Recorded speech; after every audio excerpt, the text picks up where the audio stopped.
bureau de poste de Pocarno. Explication Cécile Bonté-Barachar de Mabraco. À l'image de centaines de bureaux de poste en France, celui de la rue Carnot devrait baisser le rideau d'ici la fin de l'année, remplacé par un point relais dans un commerce. Ça veut dire qu'il faut aller au supermarché, il faut rentrer dans le supermarché. En même temps, peut-être qu'il y a une obligation de, comme ça on voit, de consommation. Là, c'est la poste. Je préfère la poste. Il faut penser aux personnes âgées. Les jeunes, ils peuvent courir. Ça, c'est pas... Ils ont un vélo, ils ont une voiture. Non, mais elle est vraiment utile à côté du marché. Après la suppression des bureaux de Billère, Lons et Gelos, syndicats et usagers se sont montés en collectif. On sait qu'ils veulent aller démarcher les commerçants, on sait combien ils veulent donner aux commerçants pour faire un relais, c'est-à-dire des miettes.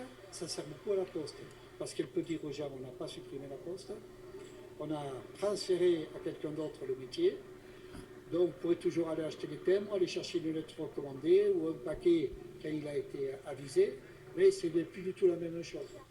La vague de fermetures engagée depuis plusieurs années ne touche plus seulement les petits villages.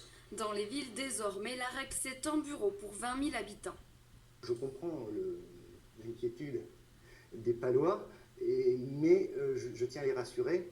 En fait, on ne se désengage pas. Au contraire, la politique de la Poste, c'est vraiment d'augmenter notre nombre de points de contact et ensuite, derrière, d'augmenter l'accessibilité. La Poste promet de garder tous ses employés. Ils seront transférés vers un des 4 derniers bureaux palois.